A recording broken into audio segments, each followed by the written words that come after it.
इस्लामाबाद के लड़कों को लगता है कि वो स्क्रीचे मारेंगे, ड्रिफ्टे मारेंगे तो लड़कियां फ्लैट हो जाएंगी, और पिंडी के लड़कों को लगता है कि वो विलियां मारेंगे अपनी बाइक पर तो लड़की फ्लैट हो जाएगी। लेकिन लड़की किसी बात पे फ्लैट नहीं हो रही। ये उन लोग को लड़कों को लगता है कि लड़की फ्लैट हो रही है, और उनको ये भी लगता है कि लड़की कह रही होगी कि उफ शुक्र है इसने विल्ली मारी, इसने ड्रिफ्ट मारी, अब तो मेरी जिंदगी का सुकून आ गया, अब तो मेरी जिंदगी में कोई दुख ही नहीं है, अब तो बस यही लड़के हैं मेरी जिंदगी में।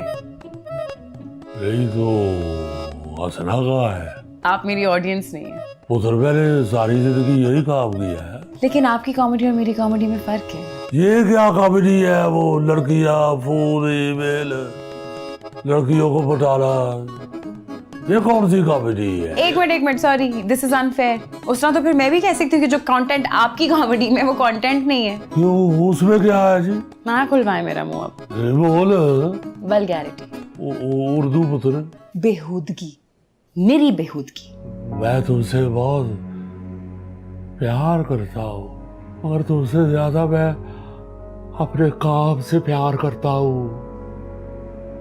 ये तुम्हें पता ही नहीं है तू क्या कह रही है। मुझे बिल्कुल समझ है, और मैं गलत नहीं कह रही हूँ। कख नहीं पता तुम्हें। 50 साल से ज्यादा कॉमेडी की है मैंने, कभी अल्लाह के फजल से एक भी गंदी बात नहीं की। नाना मियाँ, आपकी और मेरी वल्गैरिटी की जो डेफिनेशन है ना, वो बहुत अलग है। जो बात आपकी जनरेशन को लगता था कि फनी है, वो बात मेरी नस्ल को बुरी लगती है। एंड इट्स ओके, क्योंकि आप लोग का कोई कसूर नहीं है। आपको खुद नहीं पता था कब कहाँ क्या बोलना है, आप लोग बस कह देते थे कंटेंट के चक्कर में। बट फॉरगेट दैट, वो डिबेट नहीं है। बात ये कि आप मुझे बताएं कि आपको क्या लगता है कि वल्गैरिटी क्या है।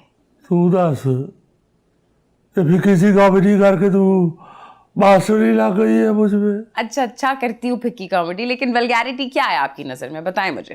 और पुत्र, इखलाक से गिरी हुई बात को वल्गैरिटी कहते हैं। बिल्कुल इसी तरह किसी के रंग पर, किसी के कद पर, किसी के मोटापे पर, किसी की माजूरी पर, किसी के ख्वाजा सरा होने पर अगर आप मजाक उड़ाते हैं, उस पर झुकते कसते हैं, तो क्या ये इखलाकी हरकत है? ओ पुत्र, ऐसा नहीं होता।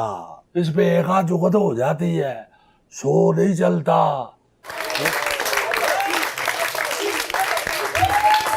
मैं तो खैर यहाँ पर आज आप सबके सामने स्टैंड अप शो करने आई हूँ, बट मुझे नहीं पता कि ये यहाँ क्यों आए हैं।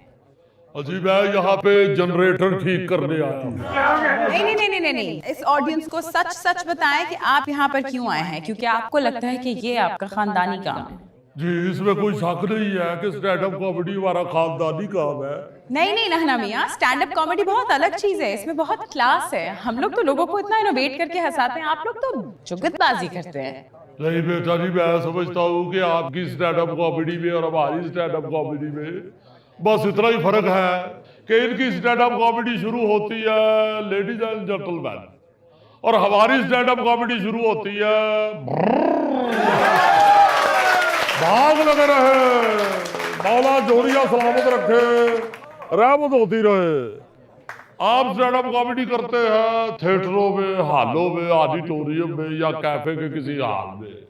हम स्टैंड अप कॉमेडी करते हैं तंबूकनाथों में।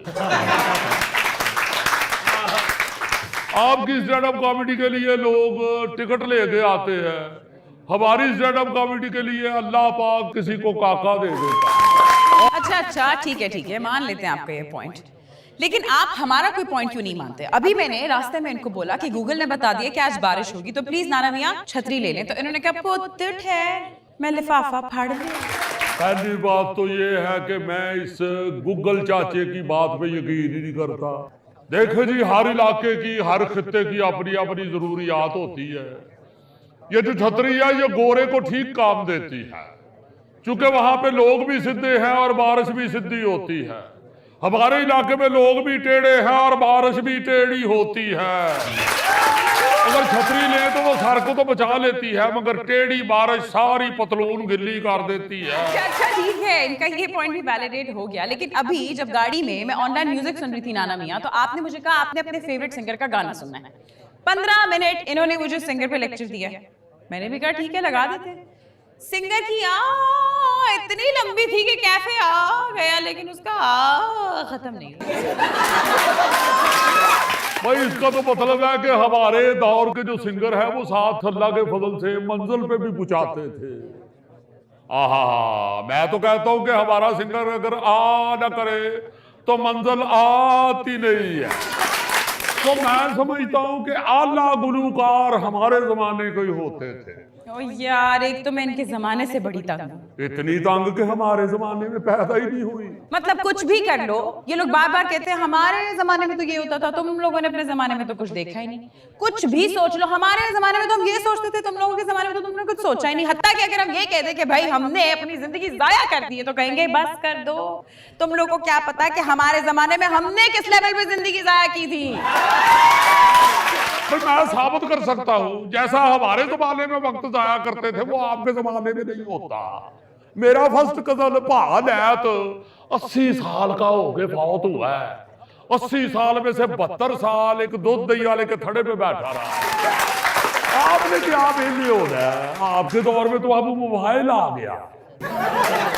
ओ भाई, खाना इंटरनेट पे, फैशन इंटरनेट पे, हत्ता के मोहब्बत और इश्क भी इंटरनेट पे।